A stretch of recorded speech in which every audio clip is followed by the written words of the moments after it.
नमस्कार, मैं Dishansh Srivastava comic word के audio story segment horror diaries में आपका स्वागत करता हूँ।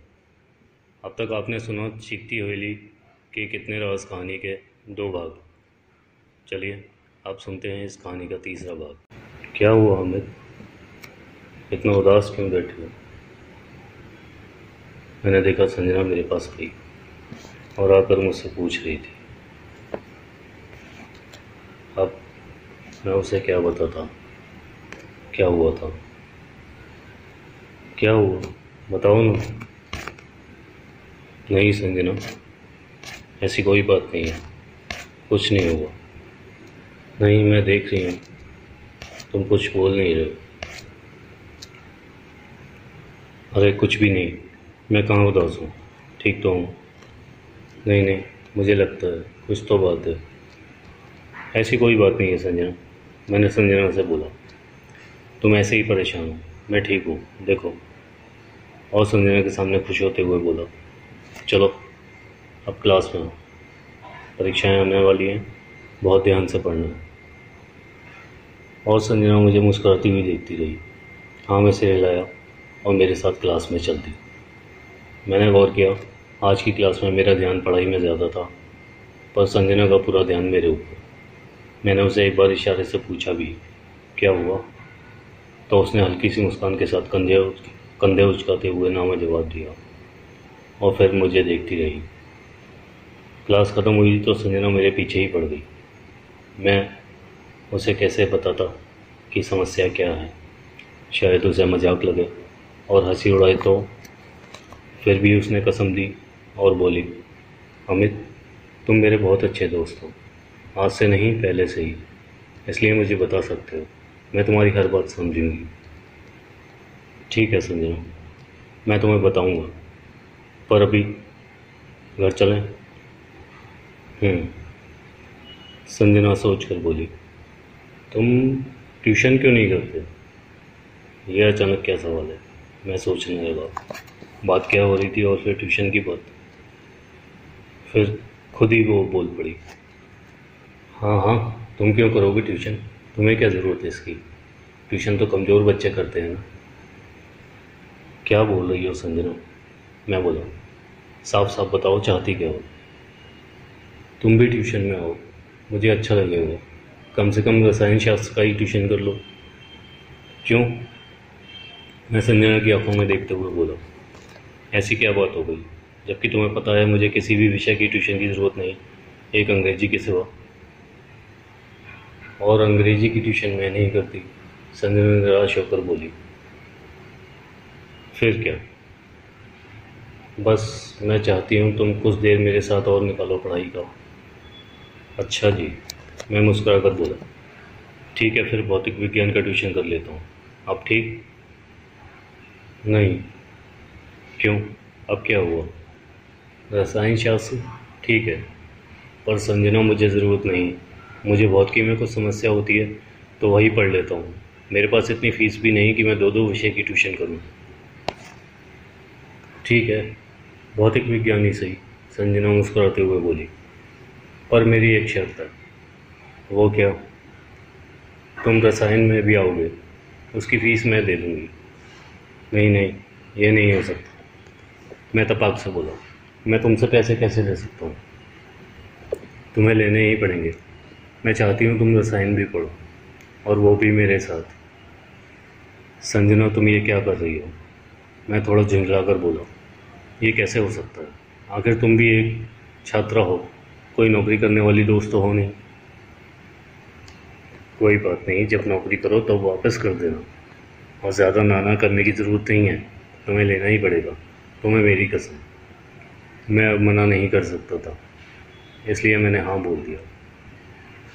ठीक है, कल शाम को 7 बजे की क्लासेज हैं फ्यूचर क्लासेज में, अवस्थी सर के वहाँ। ठीक है, मैं वहीं मिलूँगा, मैंने संजना को बाय करते हुए बोला। पर मुझे भौतिकी का नहीं पता, तुम पता कर लेना अपने दोस्तों से। ठीक है। अब मैं रोज़ाना क्लासेस भी जाने लगा, 6 बजे से 7 बजे तक भौतिक विज्ञान और 7 से 8 रसायन विज्ञान। संजना मेरे पास ही बैठती थी और हम दोनों रोज़ 1 घंटे साथ में होते थे। आज शनिवार था और मैं गांव भी नहीं गया। माँ ने मना किया था कि गांव मत आना। रात के 9 बजे होंगे, खाना खाने का समय हो गया था, इसलिए हम खाने के लिए गए। खाना खाकर वापस आए। उस रात भी गर्मी बहुत ज़्यादा थी, इसलिए सभी ने विचार विमर्श करके छत पर जाकर सोने के लिए सोचा, पर मैं नहीं गया। चाहे कितनी भी गर्मी हो, मुझे पता था मेरे सपने में वो काला साया आएगा तो दिक्कत होगी। मैं कमरे में ही सो गया। पहले तो नींद नहीं आई, पर जब आई तो सुबह के 7 बज गए थे। आज मुझे कोई सपना नहीं आया था। मैं बहुत खुश था, इतना खुश कि नहा धोकर साइकिल उठाई और गांव के लिए निकल गया। माँ मुझे देखकर दम थी। तुझे मना किया था ना गाँव मत आना। हाँ माँ, पर शनिवार के लिए मना किया था, रविवार के लिए नहीं। और माँ, कल की रात में बिल्कुल ठीक था, कोई समस्या नहीं आई। देखो मुझे। माँ भी बहुत खुश थी। चलो बला टली। मैं भी बहुत खुश था। पूरा दिन दोस्तों के साथ कबड्डी खेलते हुए और घूमते हुए निकाला। रात को थोड़ी पढ़ाई करने के बाद खाना खाया और फिर बेफिक्र होकर सो गया। मुझे नींद भी बहुत मस्त आई। टप टप टप। मेरे गाल पर पानी की बूंद गिरी कहीं से। मैंने सोते हुए हाथ से पोंछा। टप टप टप। बूंद तेजी से गिरने लगी। मैं हाथ से दोबारा पोंछने लगा। बरसात भी नहीं थी कि कहीं से पानी रिसता हुआ आया हो। बूंद तेज हो गई। मेरा पूरा मुंह भीग गया। मैं हड़बड़ा कर उठा। मुझे कुछ दिखाई नहीं दे रहा था। मैं किसी अंधेरे कमरे में था। मैंने अपने हाथों से मुंह पर गिरे बूंद को पोंछा। अब मुझे पता चला वो पानी की बूंद नहीं, खून था। मैं डर से चीख उठा। अचानक मेरे पीछे से कोई आया। मैं डर से थर थर काँपने लगा। उसने पीछे से ही मेरे कंधे पर हाथ रखा। मैं अब और थरथराने लगा। उसके हाथ खून से सने थे। उसके शरीर से बदबू आ रही थी। उसने अपना मुंह मेरे कंधे पर रखा। मेरे कंधे पर उसके मुंह से खून रिसने लगा। फिर उसने मेरे कान में धीरे से कहा, तू भी खून पिएगा क्या? मेरी चीख निकल गई। नहीं, मुझे जाने दो, मुझे जाने दो। कौन हो तुम? मेरे सामने एक दूसरा लड़का है। पहचान नहीं रहा क्या? हम हैं तेरे दोस्त। और अब मैं पहचान चुका था। ये वही चारों बच्चे थे। तुम मुझे यहाँ क्यों लेके आए हो? मैं बोला। पहले ये बता, खून पिएगा? बोल बोल। सभी बच्चे हंसने लगे। फिर मेरे सामने आई वो लड़की। उसके एक हाथ पे कटार थी, उसमें खून लगा हुआ था। वो उस कटार को अपनी जीभ से चाट रही थी। प्यास लगी है प्यास, प्यास लगी है प्यास। चारों बच्चे अपने मुंह से खून, चारों बच्चों के मुंह पर खून लगा हुआ था, पर ये खून था किसका? फिर अचानक कमरे में लिखा लालटेन जल उठा। चारों तरफ मुझे खून के छींटे नजर आए। दीवारों पर बड़े बड़े धब्बे, बड़े बड़े पर्दे लटक रहे थे। उन पर्दों पर भी खून लग रहा था। मैं बहुत डर गया। फिर मुझे एक आदमी नजर आया, एक कोने में पड़ा हुआ। उसका एक हाथ काट कर इन लोगों ने अपने मुंह लगे थे। उस आदमी को थोड़ा होश आया और वो गिड़गिड़ाने लगा। क्यों मार रहे हो? क्यों मार रहे हो मेरे परिवार को? बोलो, क्यों? कौन हो तुम सब बच्चे? छोड़ दो मुझे, छोड़ दो मुझे। क्यों, तेरे बाप ने हमें छोड़ा था क्या? क्या क्या किया था मेरे बाप ने? वो उसी से पूछ अब ऊपर जाकर। एक लड़का बोला। क्या चाहिए तुम लोगों को? बताओ क्या चाहिए? सोने की ईंट और मेरी माँ। लड़की बोली। मेरी माँ ला सकता है क्या? चल हमें ला कर दे। कर सकता है क्या? वो आदमी सकते में आ गया। उसे कुछ समझ नहीं आ रहा था। तुम क्या मांग रही हो? मुझे नहीं पता। भाई इसे ले चल, ऊपर छत पर ले चल। बड़ा मज़ा आएगा, बड़ा मज़ा आएगा। एक और बोलो। मैं कुछ समझ ना पाया और बेहोश होते होते बचा। लड़की ने मुझे पकड़ लिया और वो तीनों उसे छत पर ले जाने लगे। खींचते घसीटते हुए वो तीनों उस आदमी को तीसरी मंजिल की छत पर ले गई और लड़की मुझे भी डराते हुए ऊपर ले आई। चारों तरफ खूब अंधेरा था। मैं पहली बार उस छत के ऊपर चढ़ा। मेरी जान आधी सूख चुकी थी। मैं ऐसी हालत में था कि अब गया कि तब गया।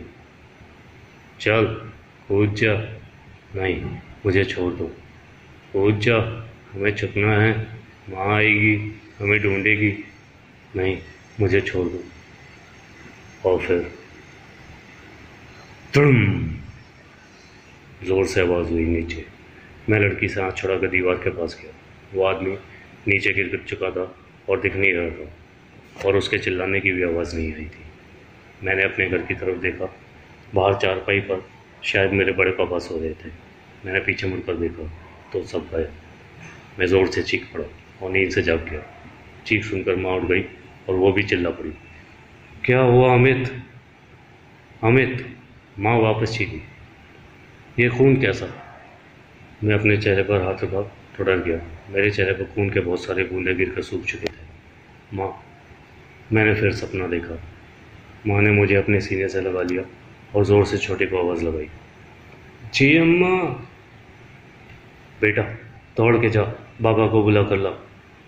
माँ, मत बुलाओ उन्हें। मैं माँ से बोला, मुझे कुछ नहीं हुआ।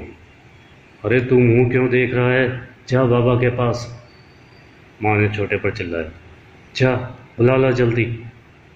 तभी मेरी बड़ी अम्मा भी आ गई। घर के सारे सदस्य जुट चुके थे। सभी की निगाहें मेरी तरफ थी। मुझे सच में कुछ नहीं हुआ था। मैं माँ से लिपट कर बैठा था। मुझे एक बात याद थी सपने की। मुझे पता था माँ मेरी बात नहीं सुनेगी, इसलिए मैं बाबा जी का इंतज़ार करने लगा। 3 सपने, 3 फूल। आगे और क्या क्या होने वाला है सुनेंगे कहानी के अगले भाग में। धन्यवाद।